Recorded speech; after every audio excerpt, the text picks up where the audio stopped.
What's up, YouTube? Dark God back again in the month of December.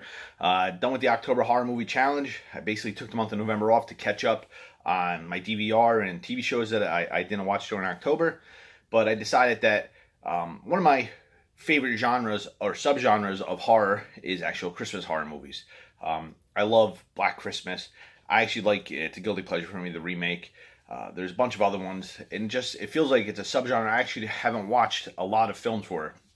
So I pulled up a list of the best Christmas horror themed films and decided to take 25 of them. And I'm going to review one a day from December 1st to Christmas Day. So it'll be my first annual 25 days of Christmas horror. So I like Christmas TV and movies as much as the next guy. And it just, I like watching it just to get in the spirit and everything. There's something about a Christmas horror themed movie that just, it like gives it a different aspect, I'll say, because it's this holiday that's supposed to be so about love and family and caring and everything, and you throw this horror element into it, and it's a nice little twist always. So DVDtalk.com does their annual holiday challenge, which runs from Thanksgiving to New Year's Day, and it's basically any holidays in between Christmas, Hanukkah, Kwanzaa, anything that has a movie or TV show about that theme is included. So I decided, I'll do that challenge as well. I'll watch my Rudolphs and my Frosties and those things, and at the same time, I'm going to watch 25 horror movies that fit into the Christmas theme, but also are horror films because that's what I'm a fan of. So, without further ado, the first film I picked was a film that I recorded this in October on I DVR'd it, and it was it was part of like a marathon of horror films. I didn't know it was a Christmas film until I pulled up this list of the best Christmas movies, Christmas horror movies, and that is 1971's Whoever Slew Auntie. And without going any further, Samuel Zarkoff is a producer, and that's like a name for genre fans. I think that just jumps out at you. You just know when he's involved with a film, you're getting well, you're not going to get a certain aspect. You get a couple, because either you get real cheap stuff or you actually get something that he made cheaply, but there's a little bit of a heart in there, and that's what you kind of get with this movie. And it's basically Hansel and Gretel, just updated for at the time the 70s, and it stars Shelley Winters, Shelley Winters is like this top tier actress in my opinion that just missed the boat at some point and needed a payday and would do these films, and she brought she never went into a film saying, well, this is like a B-level movie, I'm going to give a B-level performance. Like, Shelley Winters still came in and gave her regular performance and, what she was known for, and top-level actress, basically. And even after this film, she went on to, other movies where she actually was up, back to mainstream Hollywood films. So that's pretty cool. But the film itself, like I said, is basically Hansel and Gretel. It's about Shelley Winters playing Auntie Rue, who's this woman who takes in 10 orphans every Christmas and gives them a dinner and gives them toys. They come in Christmas Eve, they stay overnight, and they wake up in the morning, they get toys.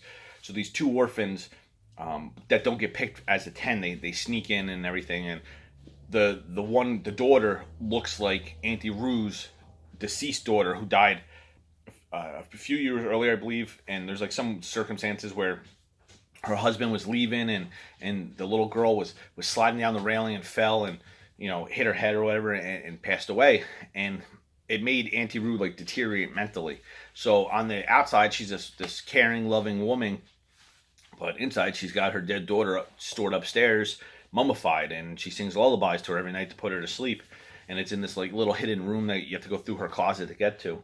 So it's real weird, seeing it. I mean, like I said, Shelley Winters just she's above that level of acting, I believe, but she gives it her all, and she does really awesome. And when at the end, when she's going batshit crazy, I mean, she's chopping these potatoes with this cleaver, and she's just whacking the cleaver down wherever it goes, and she's yelling to the kids who are locked in the pantry, and it just works on a different level. I think if it was a different actress, you would have gotten a different perspective, and it would have been a little off.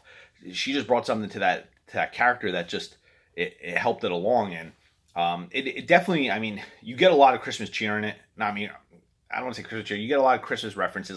Everything is brought back to Christmas. Watching these films, there's a couple films I noticed that they literally have a Christmas wreath in the background, or they acknowledge it's Christmas. There's a lot Christmas music. the dinner and everything. You just get a lot of stuff brought into it. Now in the film, there's a lot of supporting kid characters. The two kids that play the brother and sister are awesome in it. Like for a young age, they play the victim really good, but at the same time, like they're strong enough to figure out what's going on and try to get out of it.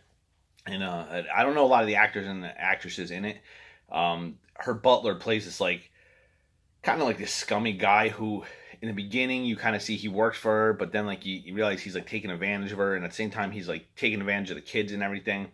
But it just, everybody acts really well in this, and I mean there's no real scares. Like you're not gonna get scared or anything. Like this is a movie like, you know, kids could probably even watch too if they wanted to. It's there's nothing like, there's no nudity, there's no blood really. I mean the worst part is seeing like the mummified little girl, but other than that, I mean there's nothing really that's too brutal or anything. I mean, it's just more of a psychosis-driven movie, and more like the woman going mad.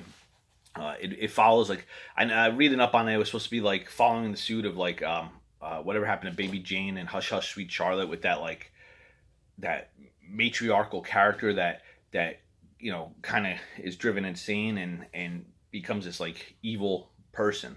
So I dug it. It was a good first time watch.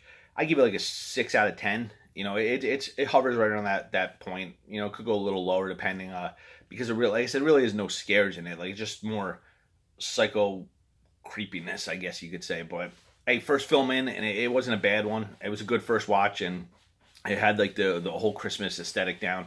So that was pretty cool. So whoever slew Auntie Roo, 6 out of 10. Tomorrow, I don't know what I'm going to watch yet, but we'll see. Till then, I'll catch you on the flip side.